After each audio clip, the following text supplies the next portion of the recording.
Microphone is turned on now. Welcome to the first video of what year is it, Wyatt? I don't know. It's 2018. Yeah, 2018. And we are going to be doing an unboxing today, and this is going to be something I'm going to try and do this year with every order I get, doing an unboxing for it and show you what I'm getting and show you talk about why I'm getting it, and hopefully give some insight into sort of what I'm doing for my fishing and showcase the items that I'm using. And I'll probably be touching back later on in the year with reviews of some of these things in more detail, and after I've gotten a chance to use them and kind of really figure out what's about them. So today I'm just going to give you my first impressions and kind of talk about a little bit about why I've purchased these particular items and kind of what I'm planning on using them for. So let's get started. First up, some Hutchinson halibut pellets. These are 6mm pellets, monster crab flavored. I'll show you close up here. There's a close up. These are, as I said, halibut pellets, but they're monster crab flavored as well.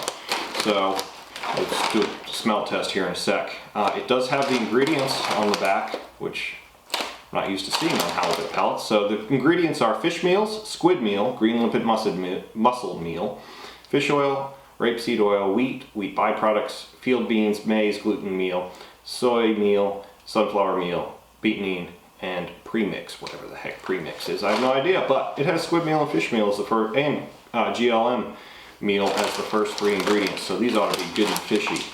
Now, a lot of my fishing is not done with fishy baits at all. Catfish are a major problem. But I recently ran into this particular water that has some large koi in it. And these koi have not been accustomed to eating anything really but fish pellets. And as such, they've kind of ignored my typical sort of bread approach, which has been really successful with koi in other places. So I figured I would get some pellets that were similar to what maybe they'd been eating, and with the hopes that maybe we can get some interest and get them actually feeding on something I can catch them on. So these are the 6mm pellet, and hopefully scattering of these will get their heads down, and then I can figure out some way of actually catching them. Let's see what else we got here. We have the packing slip from Big Carp Tackle. And then what's in that box? Yeah, and then we got a couple other things. We're going to do these hooks first. I've got some Gardner Covert Dark Incisor, size 6.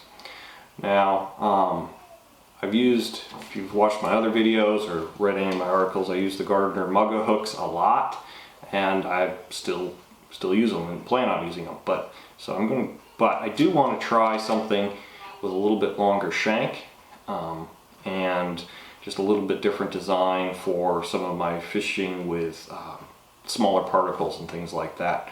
So we're going to give these a shot, also for bottom baits, kind of with a blowback arrangement using a piece of silicone instead of a rig ring. And we're going to give these a try for that.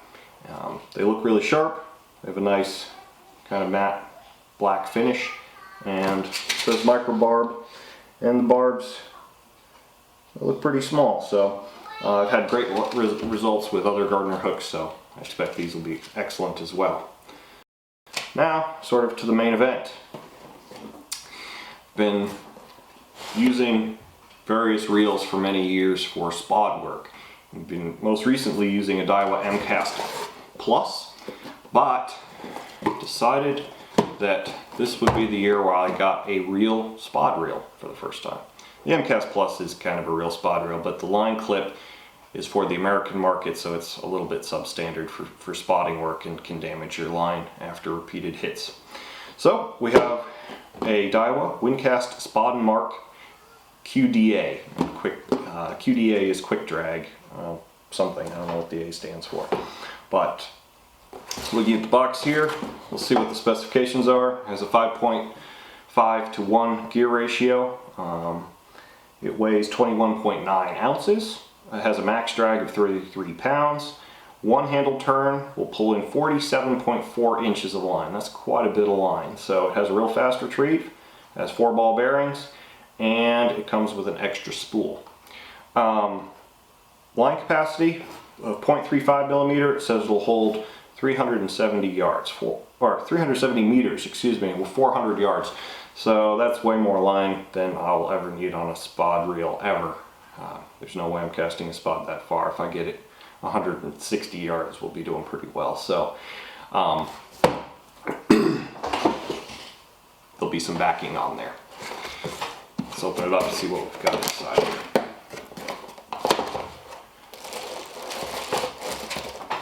Got the spare spool. Looks like it's a replica of what's on there.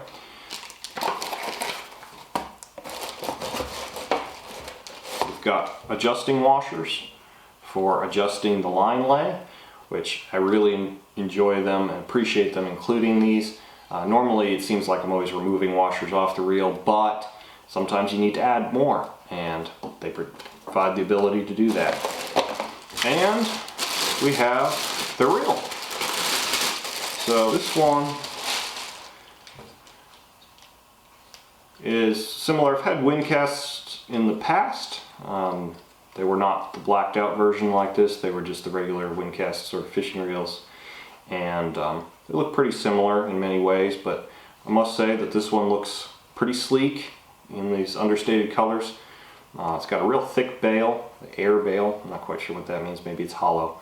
The spool has 2 line clips on it. Now this is something I did not know when I ordered this. I just realized that now. So it's gives you the ability to clip up at 2 different distances. Now that I think could have some real use for clipping up a spod a little bit farther than your marker was, perhaps, or just picking up two different distance spots. Quick drag, see how that works. Right now it's pretty loose. Turn it once, it's pretty much locked up. So that's one half turn. It goes from loose to tight. So that'll be very nice for doing feature finding work. I won't have to flip the bail and deal with the line escaping in the wind and everything else. So that'll be nice. It's pretty smooth. See the anti-reverse. Nice tight anti-reverse. Doesn't backpedal or anything. It seems to lock down when you flip the bail, so that's nice. It won't flip back on you and crack you off. So it's a manual bail. It's not too bad. So yeah, it looks like a pretty decent reel. Have to touch back later on and see what kind of performance we find with it when we actually get on the water. The spool on this is not as large as some of my other reels. It doesn't even look as large as the spool on my M casts. Nah, it's not as big around. But for most of my spod work, I'm using pretty light braid, and the braid is going to be so thin that I don't know that this is going to really be an issue, because it has so little resistance coming off the reel and going through the guides of the rod that probably won't have any issues there. So we'll see how it works. Can't generally cast more than 130 yards typically with a spom anyways, so maybe I'll be able to increase my distance with a little bit lighter braid going forward, but we will see. Now for the smell test. Let's see. And that is pretty good. Look at Ooh, it. I can smell it from here, and I haven't even put my nose down there. Here, what do you think it smells like? Ooh, it smells very, very monster crab and fishy and squiddy and yeah, it's pretty stinky. Maybe we should cover this back up before Mama comes back in here. What do you think? Yeah. That's all for now. Hope you managed to come back and see my next videos. I'll be doing lots of different things this year, hopefully some session videos, some review videos, quite a few review videos probably, because I like doing them and they're easy to do. And hopefully some tutorials as well. And then I'm going to also try under the Carp label, which is sort of my side branch on the Carp science end of things, to talk a little bit about some carp biology and ecology and things like that that might help you understand your quarry a little bit better and maybe help you catch a fish or more. See you next time. And those things are pretty stinky. Those things are pretty stinky.